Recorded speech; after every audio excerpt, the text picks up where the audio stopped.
हजारों साल नरगिस अपनी बेनूरी पे रोकती है, बड़ी मुश्किल से पैदा होता है चमन में दीदावर ऐसा। अल्लामा इकबाल का ये शेर है जिसका मतलब है कि बहुत सदियों बाद चमन में कोई ऐसा दीदावर या ऐसा जो है कि बेहतरीन इंसान पैदा होता है जो इतिहास को बदल के रख देता है। जी हाँ, उन्हीं में से एक थे हमारे डॉक्टर हनीमैन साहब, जिनका जन्म जो है आज से बहुत साल पहले, या यूं कहें कि करीब 250 साल पहले जो है मिशन सेक्सोनी जर्मनी में हुआ था 1755 के अंदर। 1755 में 10 अप्रैल 1755 में डॉक्टर हनीमैन साहब का जन्म हुआ। डॉक्टर हनीमैन साहब अपने माता पिता के तीसरी संतान। क्रिस्टियन गॉडफ्रीड डॉक्टर हनीमैन साहब के फादर का नाम था और उनकी माता जी का नाम जो है जोहन्ना क्रिस्टीना था।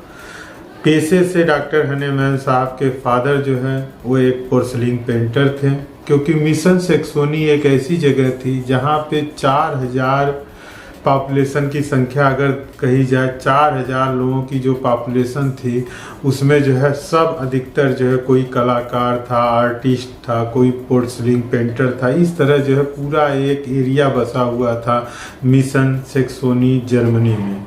डॉक्टर हनीमैन साहब की प्रारंभिक पढ़ाई, या यूँ कहिए कि प्राथमिक पाठशाला जो है उनके माता पिता ही थे।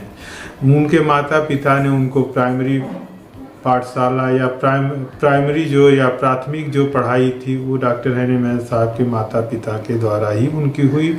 उसके बाद जो है 1767 में डॉक्टर हनीमैन साहब को उनके माता पिता ने टाउन के ही एक स्कूल एफ्रा प्रिंसेस टाउन स्कूल में उनका एडमिशन करा दिया, जहाँ पे उनकी पढ़ाई होती रही। वो जो है कि अपनी प्राइमरी स्टेज की पढ़ाई को करते रहे। उसके बाद जो है डॉक्टर हनीमैन साहब ने प्रिंसेस स्कूल को छोड़ा और छोड़ने के दौरान जो है उन्होंने एक बहुत ही प्यारा एसे लिखा और उस एसे का नाम था a wonderful construction of human hand. ये wonderful construction of human hand जो कि इन्होंने जो है कि लिखा था, और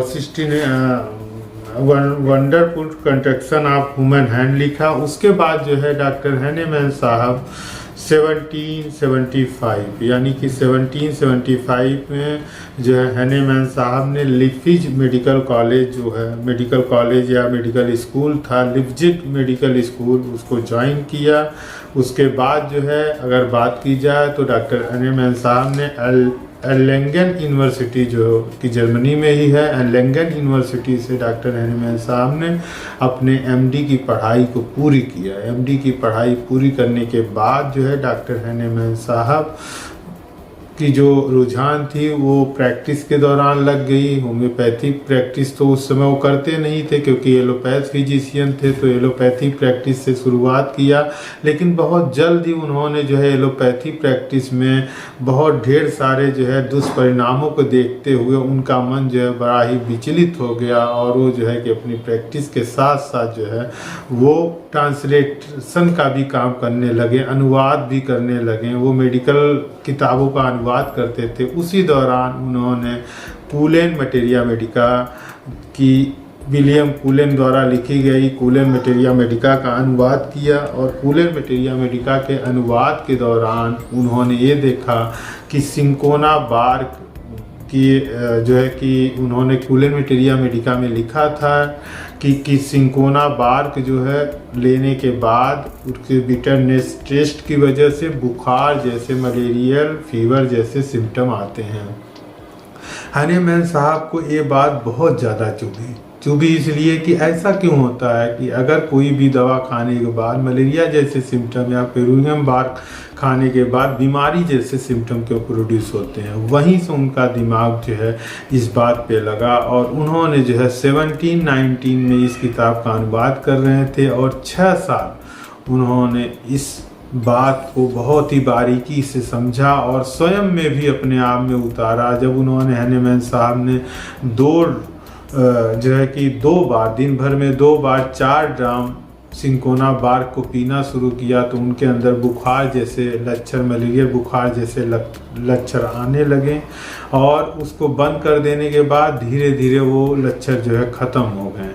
तो डॉक्टर हनीमैन साहब ने ये निष्कर्ष निकाला कि अगर कोई भी प्रोडक्ट या कोई भी मेडिसिन अगर बीमारी पैदा कर सकती है, डिजीज़ प्रोड्यूसिंग पावर अगर इस किसी बीमारी के अंदर है, तो उसके अंदर डिजीज़ क्योरिंग पावर भी होता है। और यहीं से एक नए प्रिंसिपल ने जन्म लिया, और उस प्रिंसिपल का नाम था होम्योपैथी। और इसके लिए डॉक्टर हनीमैन साहब ने 1796 में हुपलैंड जनरल में एक जो है कि इन्होंने अपना एक ऐसे टाइप का, या यूँ कहिए कि एक जो है कि ऐसे लिखा, और उस एक ऐसे में उन्होंने लिखा कि 1796 में essay on new principle for curative power of drugs and some examination of previous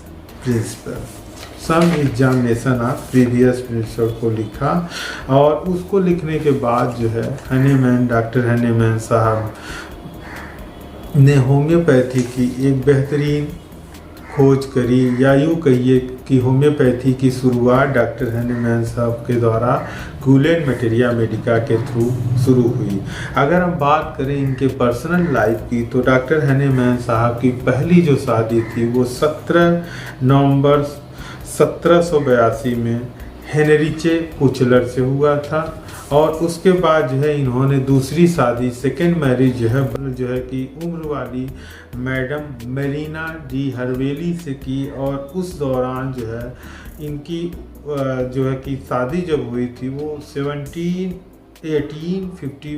1835 का समय था, यानी कि 80 साल की उम्र में डॉक्टर हनीमैन साहब ने अपनी दूसरी शादी रचाई। वो डॉक्टर हनीमैन साहब की पेशेंट भी थी। डॉक्टर हनीमैन साहब को अपनी स्किन की बीमारी को दिखाने भी आती थी। तो इस तरह जो है हनीमैन साहब का कारवां चलता रहा, होम्योपैथी की खोज भी हुई। उसके बाद जो है हनीमैन साहब ने अपनी अंतिम सांस, या यूँ कहिए कि आखिरी सांस जो है 2 जुलाई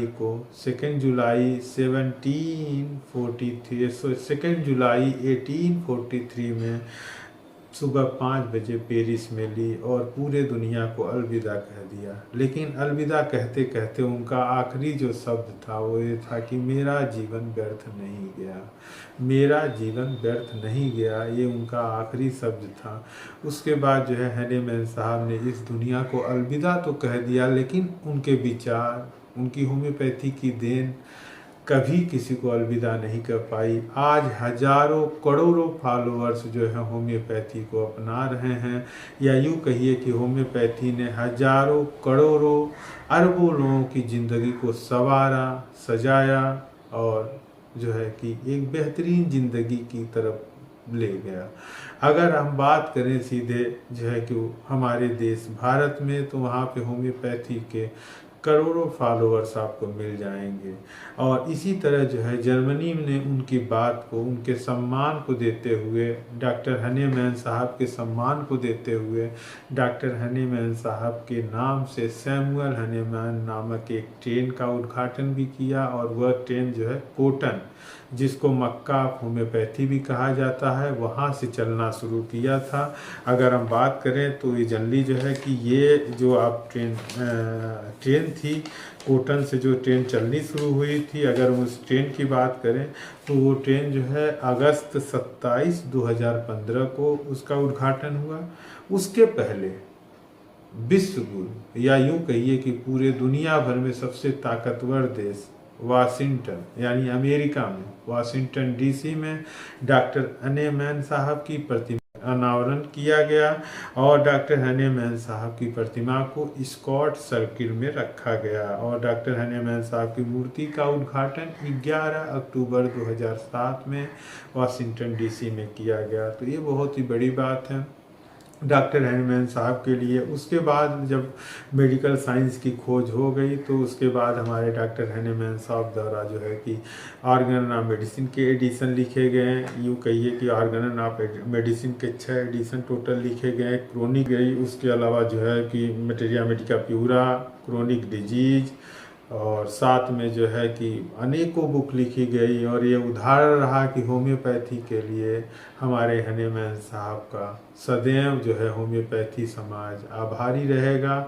आपका जीवन व्यर्थ नहीं हुआ ये तो हमें भी पता है, लेकिन आप हमेशा हमारे दिल, हमारे दिमाग और हमारे विचारों में जीवित रहेंगे। हनीमैन साहब को हमारी तरफ से, होम्यो रीडर की तरफ से सच्ची श्रद्धांजलि। अगर जो भी हमारे इस वीडियो को देख रहा है, अगर उसको वीडियो अच्छा लगा तो होम्यो रीडर के यूट्यूब चैनल को लाइक, शेयर और सब्सक्राइब करना न भूलिए। हनीमैन साहब को हमारी तरफ से और आप सभी लोगों की तरफ से दिल से नमन, क्योंकि डॉक्टर हनीमैन साहब के जन्मदिन को आज जो है वर्ल्ड होम्योपैथी डे के साथ भी मनाया जाता है। यूँ कहिए कि जब डॉक्टर हनीमैन साहब का जन्म हुआ था 10 अप्रैल को, उसको जो है वर्ल्ड होम्योपैथी दिवस के रूप में भी मनाया जाता है।